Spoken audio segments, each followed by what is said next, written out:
여러 가지 문제들을 좀 무게감 있게 좀 바라보고 계십니다. 아마 오늘 이번 토론회도 우리 김장훈 교수님께서 자장을 해주시면서 더욱더 무게감 있는 토론회가 되지 않을까 싶습니다. 자, 우리 김장훈 교수님 큰 박수로 모시면서 2부 토론 이어가도록 하겠습니다. 예, 반갑습니다. 저는 부산에서 왔습니다. 한국교육대학교에 재학하고 있습니다. 네, 새만금 문제에 대해서는 사유를 봐달라고 지금 제의를 받았는데, 사실은 새만금 문제에 대해서는 디테일 부분은 제가 잘 알지는 못합니다. 그러나 제가 사실 대학교 처음 시작할 때가 1990년 3월이었는데 그때 새만금 이야기가 나오고 있어요. 아마 자료 보니까 91년도부터 시작이 된 겁니다. 30년간 새만금에 대한 계속 어찌 보면 논의와 계획만 있었어요. 그래서 아웃풋은 없고 아까 오창환 교수님이 이제 두 번째 주제 발표하시면서 말씀하시는 게 귀에 와닿는데 이렇게 말씀하시네요. 자기가 잘하는 것은 놓치고 자기가 잘 못하는 것을 가져고만 지난 30년 연간 한 1조 원의 업 손실이 생겼던 그런 이야기를 하시는 거죠. 제가 서울에 자주 오는 게 아니라서 제가 4시 반에 제가 이 자리를 나가서 떠나는 토론회 또 사회를 또 보고 왔어요. 그래서 양해를 미치면 어쨌든 4시 반 여기 약속 시간에 4시 반까지 되어 있으니까 그렇게 진행을 제가 맡아서 하도록 하겠습니다. 그러기 위해서 우리 그 토론자분들이 지금 총 6분이 계신데 10분씩 할당되어 있는데 일단 좀 반으로 줄였으면 줄인다 하더라도 몇 분 더 하시겠라고 생각이 들고 해서 그래서 주최 측에서 다시 저한테 말씀을 하시기로 6분의 토론자가 조금 변경이 있습니다. 변경이 있어서 순서도 조금 바꾸고요. 그렇게 해서 한 분 한 분 토론의 말씀을 소개는 따로 없이 순서대로 진행을 하도록 하겠습니다. 첫 번째는 이제 세 번째로 되어 계시는 금산대학교 김강주 교수님께서 가능한 짧게 5분 내로 해주십니다.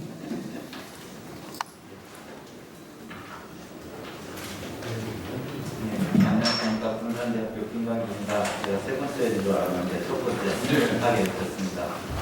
제가 이 토론회에서 드린 말씀은 사실은 이 안에 글로 다 써놨기 때문에 제가 드린 말씀은 이렇게 자료문에다가 대충 써놨습니다. 근데 두분 말씀 잘 들었고요. 제가 지금 과학원에서 발표하시는 내용을 듣고 나서 보면은 예전부터 저층에서 영향력 용출이 나오는 게 컨트롤하기 힘들 거다. 이것이 이제 새만금 수준 개선에서 가장 큰 장애가 될 것이다라는 말씀을 많이 드렸어요.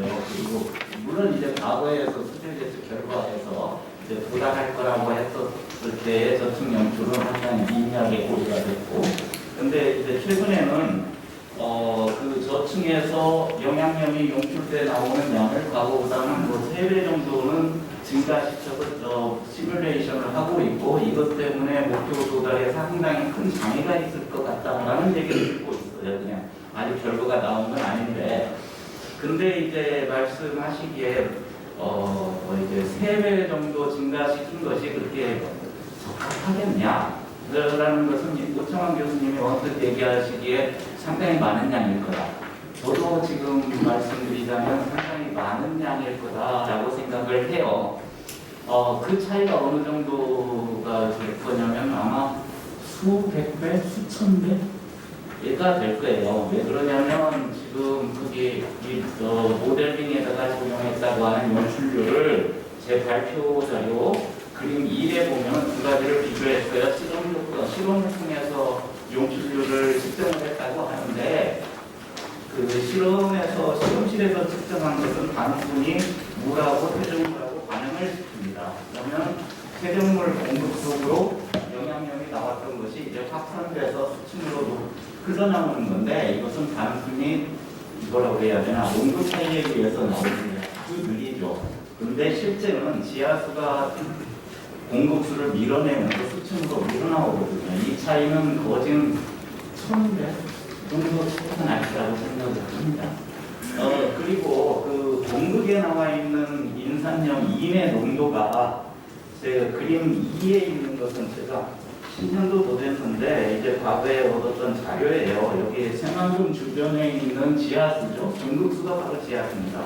그 지하수 속에 인산염 2의 농도가 한 최대 20ppm까지 나와요. 그에게 평야 지역 중적층에서 인산염 2인이 이렇게 높게 나오는 것은 그건 일반적인 현상이에요. 전 세계적으로. 이 새만금만 일어나는 것은 아니고. 그래서 이러한 물이 새만금으로 용축이 된다고 하면 어린 잡아서 지하수가 새만금 수량의 물 수지에 있어서 2%만 공헌을 한다고 해도 수질 기준을 도달할 수가 없습니다. 물론 다른 화학 반응에 의해서 약간 줄어드는 현상은 일어날 수 있겠지만 어린 가서. 그런데 아까 오창환 교수님 발표 자료에서는 지하수가 수량의 50%라고 하는 건 좀 많이 과장됐고요. 아마 어린 잡아도 최소 10에서 20%는 됩니다. 그러니까 2%는 아주 많다는 얘기죠. 2%는. 아무리 낮게 잡아도 지하수가 물 공급량의 10에서 30% 정도를 잡는다고 하면 제가 보기에는 사실 수질 개선에서는 상당히 힘든 부분이 있어요. 왜 이 말씀을 과거에 왜 자주 계속 드리냐면 오창환 교수님께서 벌써 많은 오랜 긴 인연을 갖고 있고 이 새만금에 대해서 큰 논쟁도 했었는데 5-6년 전부터 계속해서 해수 유통을 주장을 하셨었습니다. 그래서 제가 그 당시에 오창환 교수님께 드린 말씀은 지금 목표 년도 2020년이 주어져 있고 2020년 때까지는 수질 개선을 하겠다고 지금 계획을 시행하고 있으니 그때 기다려보자. 그리고 그때까지 지나서 또 수질 개선이 이루어지지 않는다고 하면 우리가 전면적인 다른 개선안을 생각을 해봐야 되지 않겠냐라는 얘기가 됐고 지금 현재는 이제 2020년이 됐습니다. 근데 지금 봐도 이러한 부분, 저층에서 용출돼 나오는 부분이라든가 아니면 내부 수질 관리를 통해서 수질을 획기적으로 개선시켜 줄 수 있는 방안이 안 보인다는 얘기죠. 그렇다면 우리가 이제 다른 방안을 진지하게 고려할 때가 되지 않았나라는 생각이 듭니다. 그리고 이러한 얘기를 했을 때 사실 많은 분들이 우려를 해요. 상류에서 오염도화가 줄어드는 이러한 작업들을 많이 해야 되는데 이것 때문에 동력이 줄어들지 않을까라는 말씀들을 하는데 저는 이것은 아니라고 봅니다. 당연히 상류에서 오염도화도 줄이는 작업은 계속해서 병행이 되어야 되고 그래야만이 이제 향후에 새만금을 어떤 식으로 관리하든지 간에 우리가 쾌적한 수질을 입을 수 있을 거라고 생각이 됩니다. 그래서 제 토론의 요지는 이제는 새로운 대안을 진지하게 모두 열린 상태로 고려할 필요가 있지 않겠냐라는 게 제 의견입니다. 예, 감사합니다. 새로운 대안은 그럼 해수 유통을 간접적으로 이야기하시는 거가 되겠습니까? 꼭 찍어서 말씀드리지는 못하겠고요. 예. 여러 가지를 같이 같이 생각해 고민을 필요하다. 예. 그것도 대안으로 고민을 해봐야 된다. 알겠습니다. 두 번째 우리 중국대 정세훈 교수님 토론해 네, 반갑습니다. 중국대 정성입니다. 우리가 시화호라든지 4대강 사업, 대형 국책 사업에서 많은 도움을 얻었습니다. 그런 물을 막았을 때, 아까는 수질 수생 때, 특히 이제 생태계의 서비스가 가치가 훨씬 더 중요하게 여겨지는 이 시대에서는 그 사업 전체를 위험에 빠뜨릴 수 있고 사회 전체적으로도 많은 영향을 줄 수 있기 때문에 이번에 수질 개선 2단계 사업에 대한 이 평가는 앞으로 다음 이제 새만금 사업에 아주 많은 영향을 미칠 수 있기 때문에 굉장히 중요한 자리였습니다. 근데 이제 지금 오늘 결과를 대충 요약해 보면 그렇습니다. 한 2단계 동안 약 4조까지의 돈을 투입을 했고 그 과정에 이제 수질 패턴을 보면은 유입부에서는 TP 같은 것들은 상당히 많이 개선됐고 그렇지만 COD 같은 경우는 큰 차이를 안 보이고 근데 왜 호 내에서는 이렇게 오히려 TP가 많이 증가하고 또 COD도 증가하고 클로리도 증가할까 여기에 대해서 많은 분들이 지금 궁금하게 생각하고 계시고 그에 대한 원인을 해석하는 데 있어서 여러 가지 의견이 있는 것 같습니다. 예를 들면 오창환 교수님 같은 경우는 아직 김광규 교수님 말씀에 의하면은 본의 퇴적성에서 현기성 상태가 되면은 영양염이 노출되는데 그것이 기여하는 바가 상당히 우리가 예상했던 것보다 크다라고 지금 말씀을 하시는 거고, 전북도 같은 경우는 이제 공사 기간 중에 많은 이제 불안이 있었기 때문에 그런 부분들이 일시적으로 영향을 미쳤을 것이다 이렇게 이제 주장하는 것 같습니다. 제 생각은 약간 좀 다른데, 물론 내부 부하가 큰 건 저도 인정이 됩니다. 그렇지만 그게 어느 정도인지는 아직 규정된 바가 없는 거고, 많은 다른 외국의 사례라든지 또는 우리 국내에서 깊은 저주시절 사례를 볼 때 이 퇴적층에서 용출되어 나온 거는 대부분의 이제 산화 상태가 만나지면 아직도 협착 침강이 되는 미작이 되기 때문에, 특히 성층이 강화된 상태, 수온 성층이든 염분 성층이든 이게 강화되면은 이게 표층으로 전달이 잘 안 됩니다.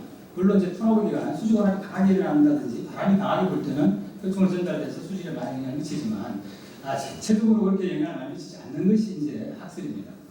지금 제가 말씀드리고 싶은 것은 왜 그러면은 호수내 이제 수질이 COD라든지 TP가 높게 나타나냐? 우리가 반구하고 있는 것이 바로 비점오염. 유역에서 지금 총 고화량 중에 강우시 유입하는 비점오염은 85%입니다. 만약에 새만금이 지금 방부제가 맞지 않고 배수 유통이 계속되고 있다면 남경강이나 동진강 시스템은 하천 시스템과 같아요. 하천 시스템은 뭐가 많은 영향을 주냐면 저오염물이 영향을 많이 줍니다. 평상시에 흘러들어오는 오염 부하가 수질 농도를 결정하게 되죠. 근데 우리가 댐을 막는다든지 하구를 막으면 이건 정체수익이 됩니다. 그럼 이제 해수 유통량이 줄어들죠.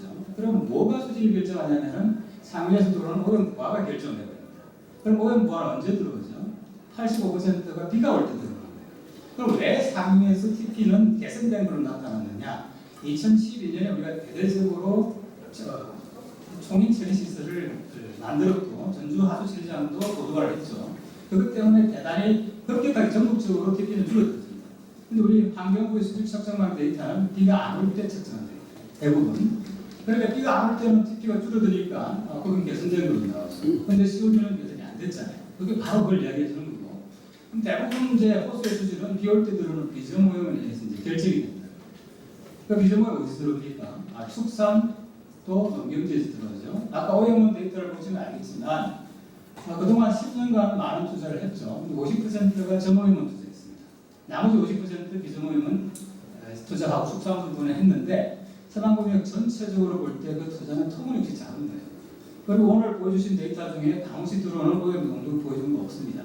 저희 연구실에서 2009년에 모션 연구원 실험을 통해서 그때 2년간 연구를 했을 때 남경강에서 들어오는 만경 대교 지점을 기준으로 비가 올 때 TP가 0.8mg/L 정도 들어왔어요. 그 당시에 TP 농도가 0.32 정도가 평균적으로 들어오는 농도였어요. 비 올 때 2.5배가 들어온 거예요. 동진강은 그 절반 정도 되는 0.5 정도 들어왔습니다. COD는 비 올 때 13에서 14mg/L가 들어왔어요. 지금 제가 말씀드린 거 잘 들어보시면 그게 호수 수질입니다. 심화공원 수질이에요. 해수를 유통을 차단해버리면 그게 해수 수질이 되는 거예요. 그게 대표적인 게 영주댐도 마찬가지예요. 영주댐도 흐를 때는 그게 안 나타나지만 막아버리면 비 올 때 수질이 바로 영주댐 수질이 되어버리는 거예요. 그래서 제가 지금 말씀드리고 싶은 건 우리가 조금 더 과학적으로 접근을 해야 되고, 너무 섣불리 이 침출수에 의해서 많은 유량이 들어온다든지 또는 그 용출이 수질을 결정한다고 섣불리 결정할 수는 없다. 제가 그 경험상 강우시 들어오는 걸 실험도 안 해보고 얼마나 들어올지 모르고 비저오염에 대한 정책이나 대책은 전혀 추진하지 않고 오히려 고화량이 늘은 상태에서 호수 수질이 새만금 호수 수질이 개선이 되었을 거라고 생각하기는 상당히 힘들다. 그게 제가 첫 번째 말씀드리고 싶은 거고, 두 번째는 우리가 목표 수질인데 목표 수질을 TP, 도시용지나 농업용지를 각각 3등급, 4등급 또는 COD, 이화학적인 지표를 사용하고 있고 플로리프레이도 마찬가지인데요. 이런 지표를 과연 그러면 우리가 추가 대책이든 2단계 대책이든 했을 때 만족했다고 해서 그러면 새만금의 수질은 안전한가? 그렇지 않을 수도 있다는 것을 먼저 말씀을 드릴게요. 그거는 이제 우리가 다른 경험에서도 알 수 있는데, 우선 생각해 보시는 게 담수화가 되면은 성층이 이제 일어날 수 있죠. 수온성층, 염분성층. 그렇게 되면은 바닥층에 아까 오창환 교수님 말씀하셨듯이 산수가 공급이 안 됩니다. 무산소층이 형성되는 거죠. 그걸로 인해서 일어날 수 있는 것은 오염 배사입니다. 그리고 또 이 정체수액이 형성되면은 우리가 원하지 않는 조류가 발생될 수 있어요. 조류가 다 나쁜 건 아닌데 비주류 녹조류 같은 거는 우리가 막았을 때 자연스럽게 생겨야 되고 그게 생겨야 이산화탄소 배출량을 감소시켜주는 역할을 합니다. 실제. 그런데 원하지 않는 유해 조류들이 발생될 수 있다는 거, 녹조 문제가 발생될 수 있습니다.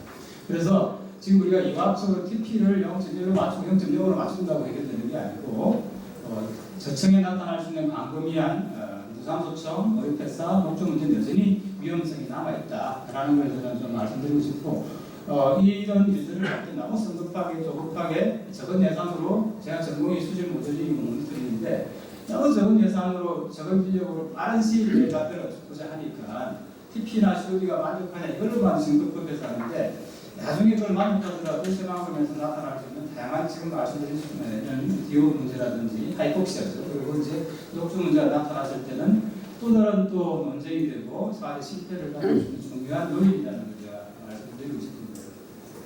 예, 끝났습니다. 또 있는데 할 시간이 없습니다.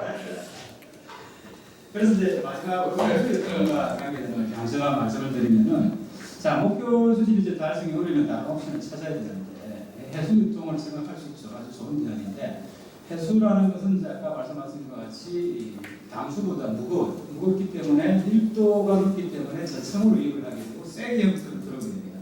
지금 현재 구조로 들어왔을 때 호수 전체를 순환을 시키고 믹싱을 할 수 있을까 하는 의문이 있어요. 그래서 거기에 대해서는 조금 더 정밀한 수리 해석을 해야만 알 수 있어요. 어디까지 개선할지. 제 추측인데 제 경험상 밀도리 형성하고 담수 만나는 지점에서는 또 전체 수리 형성되고 거기는 주로가 많이 발생될 수 있고 염분 성층 때문에 또 다른 기후 회복가 있을 수 있고 다른 영향이 있을 수 있습니다. 그래서 너무 해수통에만 우리가 어떤 솔루션을 갖기보다는 해수통도 저는 상당히 좋은 대책인데 당연히 상위의 고화량, 유역의 비전 고화량, 아까 말씀드린 가오지 고화량을 저감하지 않고는 이런 고질적인 문제들을 생활건포에서 해결하기는 어려울 것이다. 그래서 정리를 하면은 유역의 비전고량 정책을 꾸준히 추진해 나가야 되고 그래 단기간에 그게 해결이 안 될 테니까 해수유통도 고려할 필요가 있다.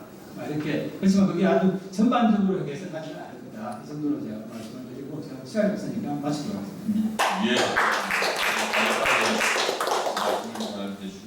김강규 교수님은 이제 내부부화의 심각성에 대해서 방금 이제 정세현 교수님 내부부화도 문제지만은 이 새만금포에 들어오는 걸 치면은 이게 비가 안 올 때 들어오는 오염물질 양을 절대 무시할 수가 없다.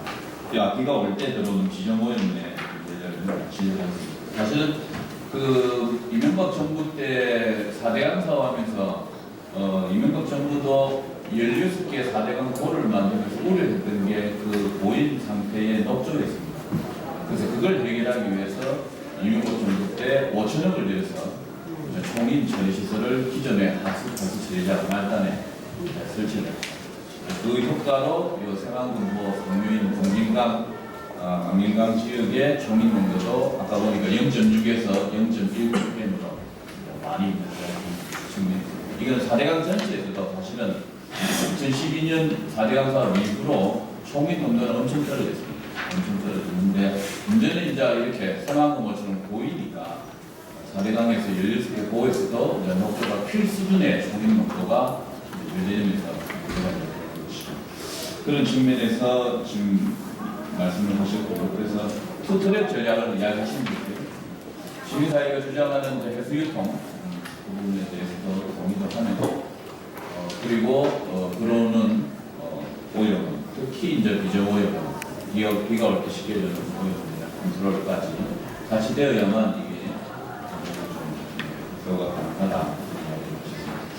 제가 사실은 오늘 사회 부탁을 받고 이 새만금포에 관련된 자료를 많이 이렇게 공부를 했었어요. 최근에 보니까 이 스마트 시티 관련한 건설 사업이 있더라고요. 그래서 제가 그 환경 영향 평가서를 제가 입수를 해가지고 전문들이 검토를 해보고 또 인터넷상으로 요즘 구글 치면 뭐 자료가 워낙 좋으니까 구글 쳐서 몇 가지 보고서나 연구소 제출을 해보고 그래서 보니까 이게 새만금포에 대해서 이 수질 목표 기준이 많이 상이하게 지금 BOD 있고요. 어떤 경우는 COD인데 COD도 종류가 다릅니다. COD인데 하나는 산성법으로, 어떤 거는 COD인데 알칼리법으로, 그러니까 바닷물의 COD는 이제 알칼리적으로 가고 민물이라고 생각하면 산성법으로 가는데 그게 BOD, COD 뭐 상황이 목표수준이 또 다르게 이야기합니다. 그래서 이 제가 볼 때는 일단은 이 전체의 그 합의된 목표 수지를 다시 한번 정리할 필요가 일단 있다. 저는 개인적으로 그런 말씀을 드리고 있습니다. 그다음 이제 시민사회로부터의 말씀을 한번 들어보겠습니다. 전북 환경운동연합의 우리 김재병 우리 사무처장님께서 그런 말씀을 해주시겠습니다.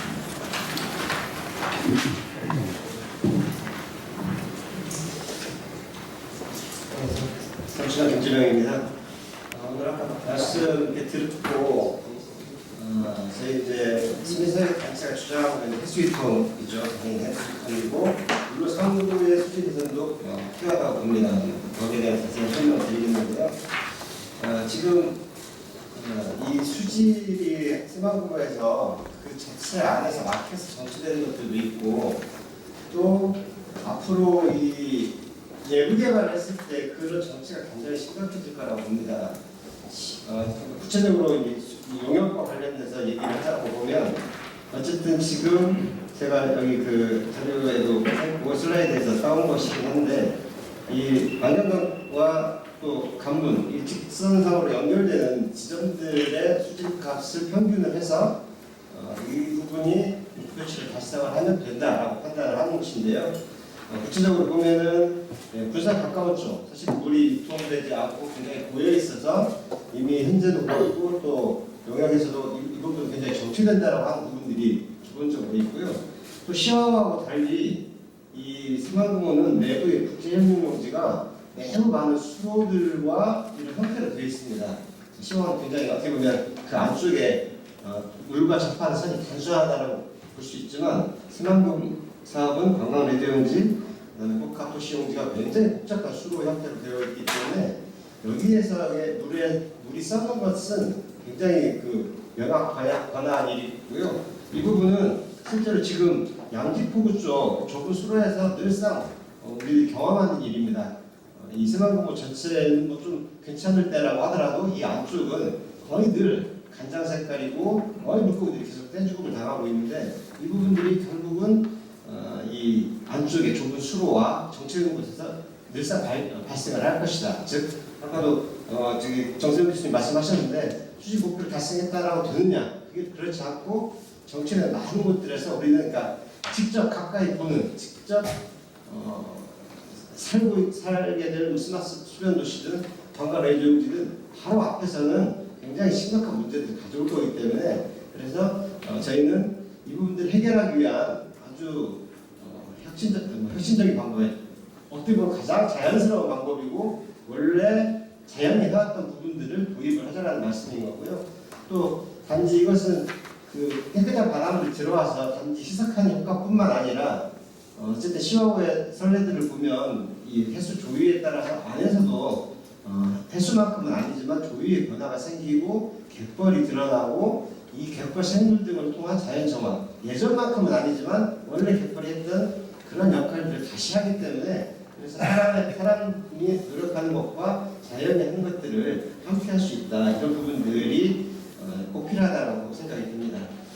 그리고 결과적으로 그래서 이제 해수유 통량 확대가 중요하다. 아까도 이제 말씀하셨고 시민생태조사단에서도 조사한 바에 의한 것처럼 성층의 문제들이 있는데 이 부분들은 결과적으로 이 부분들을 깨서 하기 위해서라도 굉장히 많은 해수의 유통 양이 필요하다라는 생각이 들고요. 그런 부분들을 먼저 놓고 그 외에 다른 이런 부분들도 좀 해야 되겠다라는 생각이 듭니다. 제가 원래 준비했던 자료에서 보면 시나리오 2는 제외시켜야 된다고 하는 부분은 오창 교수님 미리 말씀하셨으니까 좀 빼야 될 수 있을 것 같고요. 그 다음에 제가 얘기 드리고 싶은 건 아까도 이제 그 국민환경과학원에서 여러 사업들, 아까 48가지 사업들이 이러이러한 오염을 저감을 시킨다라고 쭉 언급을 해주셨는데 사실 이 1차든 2차든 수질 개선 사업을 하면 수질 개선의 효과들이 있었습니다. 그래서 저희도 이런 부분들이 어떻게 보면 어쨌든 새만금 호를 깨끗하게 할 수 있겠구나라고 생각이 들었지만 이게 시간이 지나고 나면 다시 원점으로 돌아가는 이런 모습들을 보면서 아 이게 우리가 뭐 아주 그 근본적으로 오염량 자체를 줄이는 즉 그게 전라도 도민들한테는 아주 부정적인 거겠지만 농축 산업을 잘 줄인다든지 산업을 줄인다든지 뭐 여러 개 이런 것들을 해서 그런 방법이 아니라고 보면 사실은 저희들이 뭐 일상적으로 경험하는 것처럼 아무리 이렇게 더러운 하천이나 저수지나 강가나 이런 부분들 새로 만들었다고 해서 그 효과가 계속 가는 게 아니라 주기적으로 뭐 준설도 해줘야 되고 청소도 해줘야 되고 여러 가지 또 노력을 해야 되는 것처럼 이건 한 번 투자했다라고 해서 효과가 영구적으로 나가는 게 아니라 다시 또 어느 정도 관리를 해야 되고 그렇지 않으면 반복되는 부분들이 있다. 그런 부분들을 명시를 해줘야 되겠다 생각이 듭니다. 그렇지 않으면 그동안 뭐 여러 가지 아까 말한 30개 사업을 했고 그 효과들은 앞으로도 10년 뒤에도 20년 뒤에도 계속 될 거니 그렇다고 하면 앞으로 이제 추가적으로 몇 개만 하면 돼. 사실 이런 논리들이 계속 있었거든요. 이런 설명이 어디까지 했으니까 이제 조금만 더 하면 좋아질까라고 했는데 사실 돌이켜 보면 그렇지 않다. 그래서 이런 부분들도 시나리오 뭐 0이든 뭐 1이든 간에 어떤 사업들은 또 계속 돼야 된다라고 하는 부분들을 좀 구별을 해서 좀 제시를 해줘야 될 것 같고요. 그래야 전라도 도민들이 어떤 길을 가는 것이 훨씬 더 경제적이고 더 좋은 길인가, 우리가 어디에 돈을 더 써야 할 것인가 하는 것들을 볼 수 있을 것 같습니다. 그리고 해수유통량 이 부분은 사실 이제 이번에 아까 발표하신 거에 보면 현재보다 그러니까 어쨌든 해수유통까지 포함해서 용역을 하는 것에 대해서는 좀 칭찬을 드리고 싶습니다. 저희가 그동안 2015년부터 계속해서 정말 이 부분들을 우리가 도민들이 뭔가 판단할 수 있도록 용역을 해달라는 요구를 했었고 초창기에는 MP가 감수화로 돼 있는데 어떻게 우리가 해수통까지 넣느냐라고 했었지만 어쨌든 이런 정책 변화를 정책이 변화는 아니지만 어쨌든 우리한테 이런 자료를 줄 수 있는 용역을 하는 건 굉장히 고무적인 일이라고 보고요. 다만 여기 지금 용역에서 하는 정도의 수준은 굉장히 적은 수준입니다. 최근에 그 간문의 변화가 바뀌었던 것을 때문에 굉장히 많이 줄어들었는데요. 저는 그래서 용역 통해서 그 간문의 변화가 그래서 해수유통량이 줄어든 것이 최근 3, 4년 사이에 굉장히 나빠진 것들을 분석을 했으면 좋겠다는 생각이 들고요. 그래서 저는 이 해수유통량을 지금 현재 있는 간문만 계속 가지고 하는 것보다도 현재 간문으로 최대 유통할 수 있는 양 외에 더 추가적으로 그게 위치나 뭐 형식은 어떻게 될지는 나중에 결정하겠지만 그 양만이라도 충분히 계산을 해줘서 우리가 어느 정도가 되면 이게 좋아지겠구나라고 하는 부분들을 이번 용역에서 좀 담아주셨으면 저희 도민들뿐만 아니라 이걸 결정하는 새만금위원회 혹은 더 대통령께서이시든지 간에 그래서 좀 더 현명한 결정을 내릴 수 있겠다라는 생각이 듭니다. 참고로 그만 말씀드리면 이 33km 방주제에서 간문이 차지하는 길은 2%도 안 돼요. 굉장히 적은 면적으로 우리 드나들기 때문에 이게 새만금으로 살리는데 굉장히 지금 어려운 조건이고 결국은 해수유통량을 여러 가지 방법들을 통해서 해야만 새만금으로 살아날 수 있다. 이런 부분 말씀드리고 싶습니다. 이상입니다. 예, 고맙습니다. 여러 의견이 되셨습니다. 제가 추문은 하지 않겠고요. 다음은 이런 의견을 들으시고 전라도 도를 대표해서 전국연구원의 우리 김보국 박사님이 나왔습니다. 네, 간략하게 안녕하십니까. 도를 대표하지는 않고요. 네, 전부에서 나왔고요. 좀 더 다른 의견으로 지금 말씀을 드리려고 합니다. 세 가지 말씀을 드리는데요. 수질 관리 정책이 과연 그간 2단계까지 왔는데 이것이 그냥 논쟁이 되는 것이 이게 성과가 실패냐 아니면 성과가 있었냐 이런 얘기가 있었고 제 생각에는 실패는 아니다. 성과가 있다고 생각합니다. 새만금이라는 것이 있고 많은 사람이 관심의 눈치로 봤기 때문에 수질 관리 정책이 굉장히 선진적인 정책들이 많이 쓰러졌다고 저는 생각합니다. 특히 새만금 상류 지역에서 인의 농도 자체가 급격하게 떨어진 것은 뭐 사대강 사업이 있어서 그럴 수도 있지만 이전에 이미 일에 대한 강화된 점도 상황에서 나왔던 거고 그 부분이 적용됐기 때문에 해적에는 흠집을 이루었고요. 그 다음에 빚정보용 관리지역 지정이라든가 아니면 거버넌스 운영이나 이런 민간단체의 활동 영역이 넓어진 것은 세관금의 성과라고 생각합니다. 그런 성과를 통해서 일에 대한 부분에 대한 정책적인 부분이 상위에서 성과를 달성했다고 생각하고요. 단 문제가 있다고 하면 누차 지적하는 COD 문제도 다르다고 생각합니다. 이게 과연 COD라는 것이 우리가 세관금 관리에 있어서 COD 자체의 관리를 잘못했기 때문에 그런 현상이 일어나는지에 대해서 무조건 관리의 잘못으로만 가는 것은 좀 무리가 있다고 생각합니다. 왜냐하면 현재까지의 전국의 어느 하수 중간 처리장도 화학적이나 물리적 처리가 없습니다. 또는 COD를 처리하는 장치가 없다고 생각하시면 됩니다.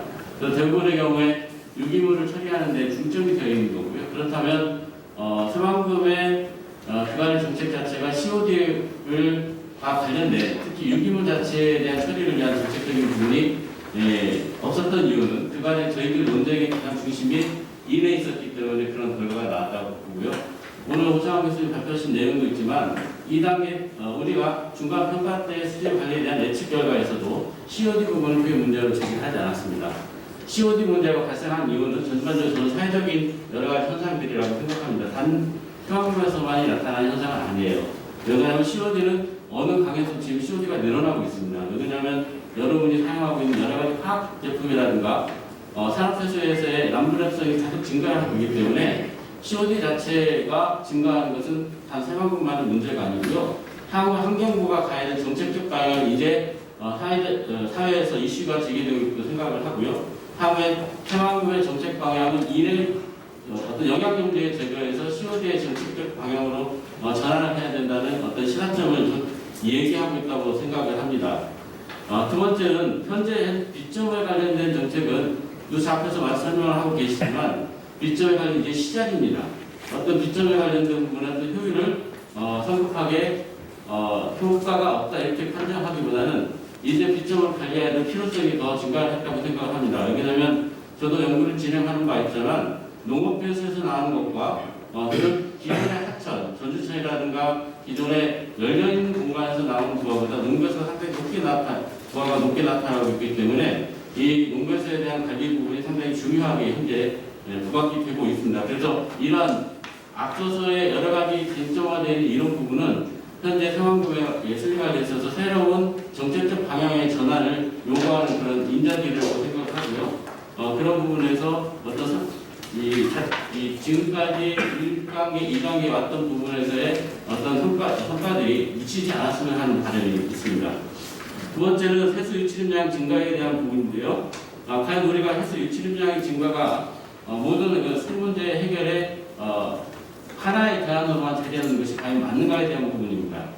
그 부분에 대해서 다시 한번 생각을 해주시도록 하는 생각이 듭니다. 뭐냐면, 우리가 짧은 기간이지만 세관금 자체가 생태계 자체가 변화가 됐죠. 해수욕도 지금 단수로 됐습니다. 어떤 생각이 드냐면 우리가 부분이라는 측면을 생각에 강조하고 옛날에 생태계를 회복을 굉장히 중요하게 여기고 있지만 과연 새롭게 자리 잡고 있는 생태계에 대한 고민도 한번 해주실 필요가 있다고 생각합니다. 왜냐하면 이 새롭게 자리 잡고 있는 부분들에 대해서도 어느 정도는 저희들이 인지하면서 가야 될 필요성이 있다고 생각을 하고요. 두 번째, 가장 먼저 시급하게 저희들이 이 세관금 개발에서 다가오는 문제점의 첫 번째는 농업용수라고 생각을 합니다. 왜냐하면 물론 농업용수 자체가 과거의 개발계획과 현재 개발계획에서의 농업용수 자체가 상당히 줄어든 건 맞습니다. 그렇지만 농업용수 자체가 보시면 세관금 유역에서의 농업용수는 대부분 외부의 의존성이 굉장히 강하다는 거죠. 기존의 저수지만을 가지고 해결하지는 못합니다. 선지 때문에 의존하고 있고요. 금강 위험에 의존하고 있습니다. 그래서 단순하게 저수지 몇 개를 건설해서 전체적인 세관금 내에 있는 농업용지의 용수 전체를 해결할 수 있다고 볼 수는 없습니다. 그리고 농업용수에 대한 이용 형태도 지금 바뀌고 있죠. 과거에는 일정 계절 농번기에만 사용했다면 지금 사계절로 바뀌고 있다는 거죠. 그만큼 향후에 농업용수에 대한 필요량 자체도 변화될 필요가 있고요. 더 많은 양을 요구하게 된다고 하면 좀 더 농업용수에 대한 적극적인 향후에 어떤 결정이 내려지든 농업용수를 확보하기 위한 대안이 신속하게 마련이 돼야 될 것 같고요. 그 다음에 그 해수가 오늘 그 신장균 박사가 그 얘기를 했던 것 중에 이제 해수 유통량을 증가시켜서 어떤 해수질 개선의 문제를 얘기하셨는데 그 문제 자체가 과연 이후에 용지 조성의 큰 문제를 다가가지 않겠냐 이런 것. 첫 번째는 해수 출입이 계속적으로 지속됐을 경우에 외국의 사례에서도 나온 것이 가장 큰 문제가 염분입니다. 토진의 염분 농도가 증가하는 현상이 일어나고요. 토진의 염분 농도가 증가하게 되면 우리가 구상하는 새만금에서의 여러 가지 녹지 공간이나 이런 부분들이 있죠. 도시용지에서의 녹지 공간 조성이 상당히 위험성이 있다고 생각합니다. 그래서 우리가 그 인천 가까이 있는 인천 경제자원만 보더라도 그 지역의 녹지가 순수하게 토지 내에서 자연스럽게 생장하지는 않습니다. 공공적 성장을 통해서 조성이 되기 때문에 그런 부분에 대한 것들이 이 토지용 구획 계획상에서 어떤 영향을 미치는지, 그 다음에 해풍 문제도 일어날 수 있습니다. 이거는 지금 거래에 있는 일본에서도 같은 문제를 가지고 이사야형 아니죠. 거기에서도 해수냐 담수냐의 논쟁이 있을 때 해수를 결정한 이후에 나왔던 대책 중에 하나입니다. 해수가 들었을 때 해풍의 문제를 어떻게 할 것이냐. 여기다면 해풍 자체는 염분을 끼고 날아가기 때문에 그 염분에 많은 것들이 농경지로 날아갔을 때 농작물에 대한 영양 부분을 고민했고요. 그 농작물에 대한 영향을 고민하면서 거기에 대한 보상 대책들도 같이 고민했던 것들입니다.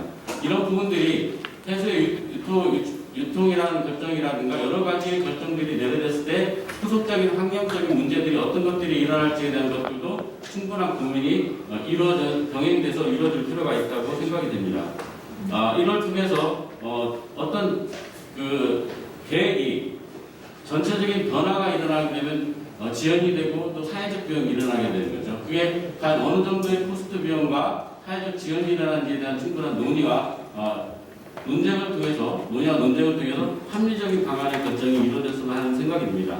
다음 세 번째로 수질 예측에 대한 타당성 부분인데요. 과거 저희가 1단계에 대한 수질 예측을 수질 결과에 대한 정책에 대한 논쟁이 있을 때 가장 큰 논쟁이 뭐였으면 0.03에 대한 논쟁이었습니다.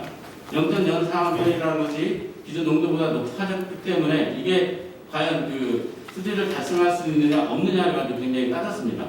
오늘도 여러 가지 것들에 가지고 논쟁의 여지가 충분히 있다고 생각해요. 특히 수질 예측의 경우에 상하는 측과 반대하는 측에서의 논쟁의 여지는 충분히 있다고 생각합니다. 단 제가 보는 입장에서 보면 수질 예측에서의 모델의 기본 베이스가 상당히 많은 부분에 변화가 있었다고 생각합니다. 중간평가 때 이루어졌던 것들은 본격적인 수질에 대한 내부 개발이 이루어지지 않은 상태에서 이루어졌던 것들이기 때문에 상당히 깨끗하고 안정된 물에서의 수질의 수세선을 그렸던 걸로 저는 예상이 되고요. 지금은 내부부 자체가 상당히 교란되어 있는 상태고 그 터블런스가 일어나고 있는 상태에서 베이스 자체가 상당히 높아져 있는 상황이라고 생각을 합니다. 또한 그 다음에 유량의 변화도 상당히 일어났습니다. 2013년 이후 2014년까지 저희가 전라북도 새만금 유형의 가장 큰 문제는 뭐냐면 유량 자체 외부의 유량에 상당한 의존력이 많다는 거죠. 그 유량 자체가 2014년에서 14년 넘어가면서 용담댐과 섬진강댐에서 상당히 줄어들었어요. 그 줄어든 양에 의해서 결과적으로 어떤 영향을 미쳤냐면 전체적인 하천의 수질의 유량의 전체적인 지배를 기초시설이나 환경기초시설에서 그걸 담당하고 있다는 거죠. 자, 이런 유량의 변화들과 그 다음에 내부에서 일어난 여러 가지 불확실성 자체를 가지고 수질 예측한 결과를 가지고 많은 논쟁이 있을 거라고 생각이 되고요. 이런 논쟁에 대한 부분이 과거처럼 0.03의 논쟁처럼 이어지지 않기를 바랄 뿐입니다. 그리고 영역기후에서는 이런 말씀 좀 드리고 싶어요. 전체적인 밖에서의 논쟁은 일어날 수 있겠죠. 그러나 전문가들이 판단해서 정확하게 판단을 할 수 있는 이것이 최선의 정책이라는 전문가의 판단 내에서의 용역 결과가 나왔으면 하는 바람입니다. 이상입니다. 예, 여러 가지 측면에서 말씀 주셨습니다. 해수 유통했을 때 또 여러 가지 또 사이드 이펙트가 있을 수 있어서 거기에 대한 검토도 같이 해야 된다. 그런 말씀을 드리겠습니다. 다시 시민사회의 의견을 들어보도록 하겠습니다. 한승우 전북 녹색연합 위원장께서 오늘 말씀해 주시겠습니다. 예, 녹색연합의 한승우입니다.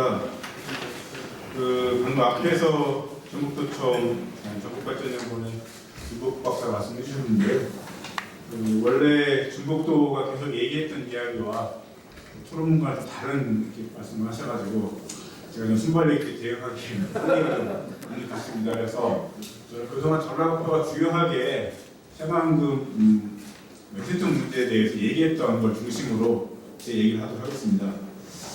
그동안 전북도의 주장을 보면 저희 해수욕 요구에 대해서 어떤 의견을 가지고 반대를 했냐면 2020년까지 매립공사가 당초에 72.7%의 매로 못 미치기 때문에 사실은 현재 상태에서 수질 평가를 하거나 해수유통을 논의하는 것이 시기상조다 이런 얘기를 첫 번째로 했고요.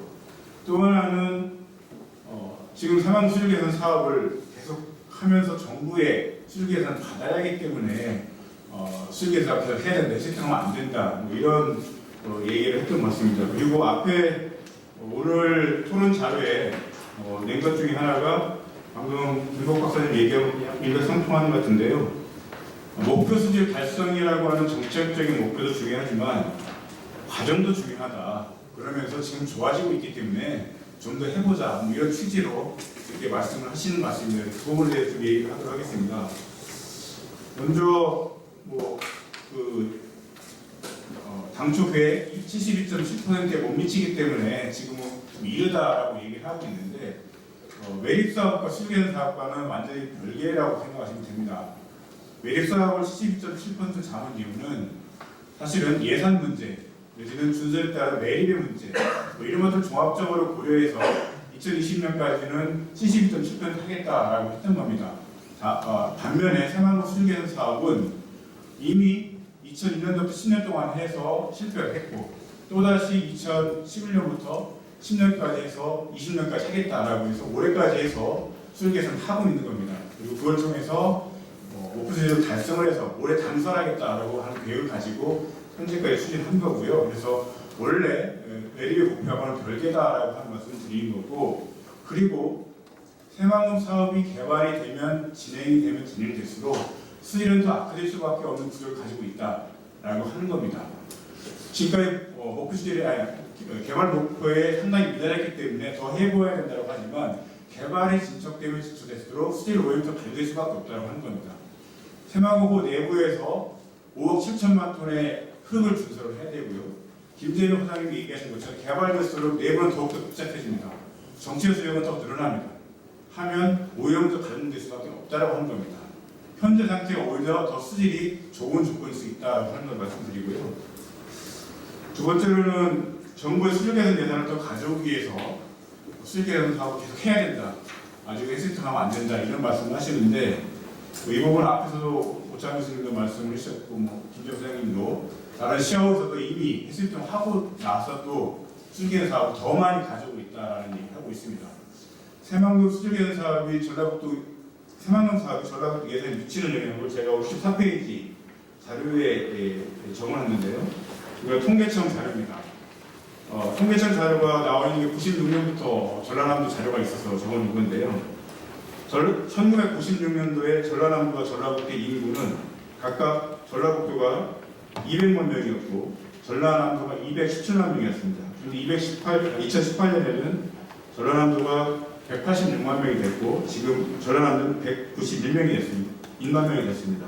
차이가 5만 명 정도로 차이가 안 나는 거죠. 전남이 5명 더 낮습니다. 많습니다. 예산은 어떻게 변화했느냐? 1996년에 전라북도 예산이 1조 5천억이었습니다. 이거 다 통계청 자료입니다. 전라남도 예산은 1조 8천억이었습니다. 그런데 현재 전라북도의 예산은 6조 1천억 원이고요. 전남도청의 예산은 7조 4천억 원입니다. 무려 1조 3천억 원의 차이가 발생하고 있습니다. 그리고 전라북도 예산이 아닌 새만금 개발청과 중앙정부에서 투입하고 있는 새만금 예산이 약 8천억 원 정도 됩니다. 두 개를 합해서 전라북도 순수한 예산과 새만금 예산을 둘 다 합해야 6조 9천억 원 정도 됩니다. 그러니까 새만금 사업이 되면 될수록 새만금 사업이 늘어나면 늘어날수록 전라북도의 고유한 예산은 계속해서 줄고 있다고 하는 겁니다. 전라남도와 예산이 현격하게 차이가 나고 있다고 하는 겁니다. 그리고 새만금에 투입되는 모든 예산은 아시겠습니다만 70 내지 80%는 그것으로 늘어난 겁니다. 대기업 건설사가 다 가져가는 돈입니다. 전라북도에 짧게 좀 정리해 주시죠. 전라북도에 떨어지는 돈은 20-30%밖에 안 됩니다. 그래서 예산을 가져오기 위해서 새만금 수익 사업을 계속 해야 된다고 하는 것은 전라북도가 더 힘들어지고 가난해질 수밖에 없는 구조다라고 하는 걸 분명히 말씀드리고 예, 죄송합니다. 시간 때문에 한계가 있는데요. 또 정kun전형 말씀드리겠습니다. 과정의 문제를 얘기했는데 어쨌든 새만금 사업이 많이 바뀌었습니다. 당초에 100% 농업용수 공급하기 위해서 새만금 사업을 시작했죠. 그래서 당초에 새만금 사업할 때는 새만금의 전체를 다 용수를 공급하는 계획입니다. 농업용수가 약 1.5억 톤이었고 생활용수, 공업용수까지 합해서 전체 4.6억 톤을 새만금에서 공급할 계획이었습니다. 하지만 지금은 농업용지가 30% 줄었기 때문에 약 2.3억 톤만 공급하면 됩니다. 이 방법은 다양한 방법으로 얼마든지 할 수 있다고 하는 겁니다.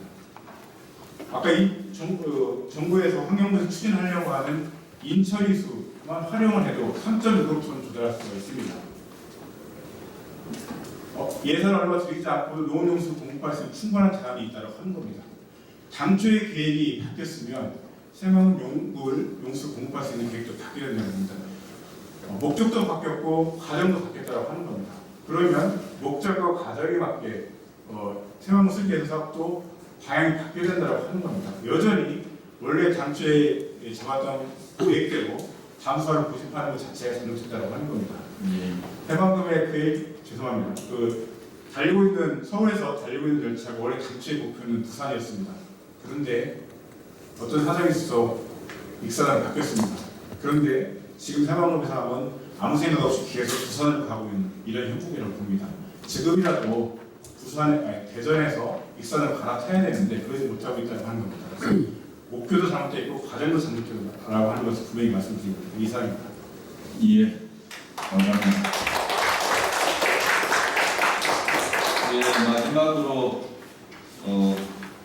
환경부에서 토론의 말씀을 드리겠습니다. 공무께서는 원래 발언을 좀 자제하기 때문에 짧게 하실 것으로 믿겠습니다. 오늘 신진수 국장님이 조금 몸이 약간 다치셔가지고 대신 우리 김전 과장님께서 나오셨습니다. 이 자리에 저희 신민수 국장이 참석하지 못하고 제가 대신 나온 것에 대해서 저는 좀 홍보하는 말씀드리겠습니다. 새만금 수질 개선 대책의 평가와 관련된 오늘 토론회 자리에서 저희들의 평가가 진행되는 데 있어서 중요한 이정표가 될 만한 의견을 주신 것 대해서 감사를 합니다.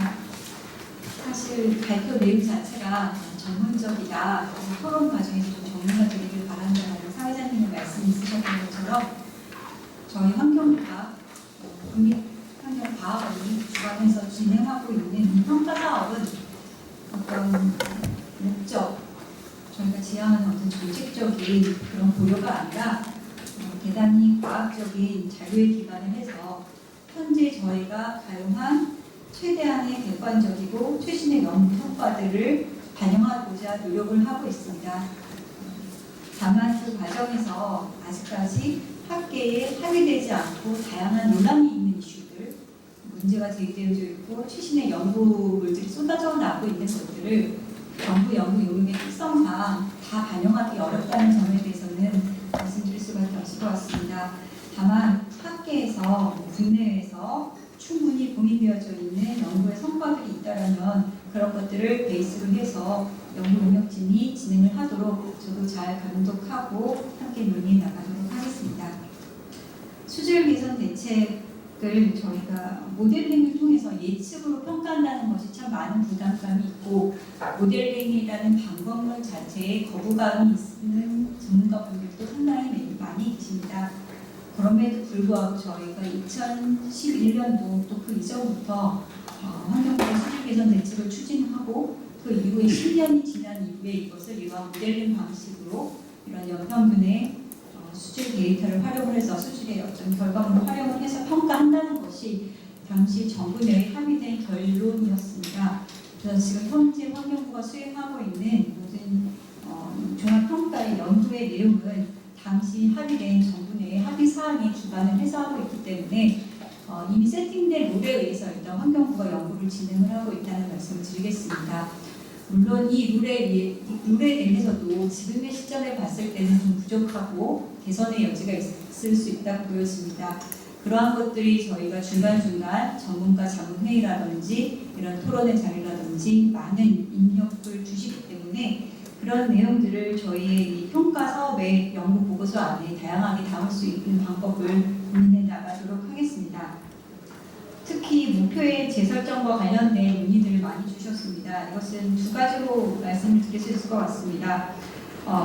새만금호의 목표를 어떤 방식으로 설정하고 평가할 것인가는 방금 말씀드린 것처럼 정부 내 합의에 의해서 저희가 일단 그것을 기본으로 하되 지금 그 목표에 어떤 변화가 필요하다고 한다면은 저희가 만약에 어떤 그 변화된 조건을 도입을 한다면 이것이 어떤 시각으로 평가될 수 있을 것이다 라는 것들은 우리 연구진과 함께 고민 한번 해보도록 하겠습니다.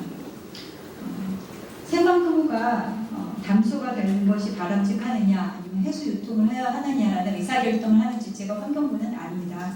정부 내에서 새만금위원회와 또 그 위원회에 참여하는 많은 정부 부처들이 서로의 입장을 가지고 또 지역 주민들의 의견을 들어가면서 의사결정을 하는 그 과정에서 환경부가 최선의 개괄적인 그 판단의 근거가 되실 만한 자료를 만들어 드리도록 최선의 노력을 하도록 하겠습니다. 다만 해수 유통을 저희가 혹시 시나리오에 어떤 수질 개선의 대책으로 제시했다라고 좀 오해할 만한 소지가 있는 것 같아서 말씀을 드립니다. 수질 개선 대책의 방법으로 제시했다라기보다는 현재 이미 해수 유통은 일어나고 있는 현상이고요. 담소인 것을 저희가 갑자기 유통시키겠다라고 하는 어떤 변화를 주겠다라고 하는 것이 아닙니다. 그래서 시나리오의 모의 조건을 현재 상태 그대로 가는 경우와 우리 정부의 당초 목표였던 담수화를 하는 경우와 또 지금보다 좀 더 유통량이 많았던 과거 시점의 유통량을 인풋 데이터로 해서 다양한 모의 조건에서 저희들의 이 모델링이 얼마나 신뢰성이 있는가를 많은 분들께 좀 검토받기 위한 자료라는 것을 말씀드리고 싶습니다. 또 새만금호의 담수화를 하지 않고 해수 유통을 한다면 이것이 수질 개선, 이 전북 지역에 있는 물환경 개선의 투자가 좀 멈추는 문제가 생기지 않겠냐는 우려를 지역에서 하고 계시다는 말씀을 이 자리에서도 오늘 들었고 그 이전에서 좀 들어왔습니다. 저는 이런 말씀을 좀 드리고 싶습니다. 만약에 새만금호 개발이 없었다면 전북 지역에 대해서는 환경부가 어떠한 물환경과 관련된 정책도 수립하지 않고 추진을 하지 말아야 할 것인가 그거는 아니라고 생각합니다. 새만금호에 대한 의사결정은 의사결정 그것대로 하되 만경강, 동진강 또 구역에 있는 많은 지류 하천들에 대해서 어떻게 지역 주민들이 누리실 수 있는 물환경을 만들어 나가기 위한 투자가 이루어져야 할 것인지 또 새만금호의 수질이 농업용수라는 용도로 당초 용도대로 갈지 아니면 어떤 다른 목표를 지역에서 원하셔서 세우시겠냐면은 그 목표를 달성하기 위해서 그보다 현재보다 많거나 적거나 어떠한 수질의 투자가 필요할지에 대해서는 별도의 논의가 필요하다고 생각합니다. 이 담수화 여부와 그런 것들이 바로 연결된다라고 보기는 좀 어렵다는 말씀을 드리고 싶습니다. 마지막으로는 농업용수 공급 대안이 반드시 병행 검토되지 않고는 해수 유통에 관한 의사결정을 정부 내에서 논의하기는 쉽지 않다는 말씀을 꼭 드리고 싶습니다. 이 자리는 일단 저희 환경부 관계자들만 초대를 해주셨는데요. 바람직하게는 사실 이 문제를 직접적으로 다루고 있는 농식품부 관계자들이 좀 함께 이 자리에 있어서 이 부분에 대한 고민을 진지하게 같이 할 수 있다면 더 발전적인 토의가 되지 않았을까 싶습니다. 감사합니다. 예, 고맙습니다.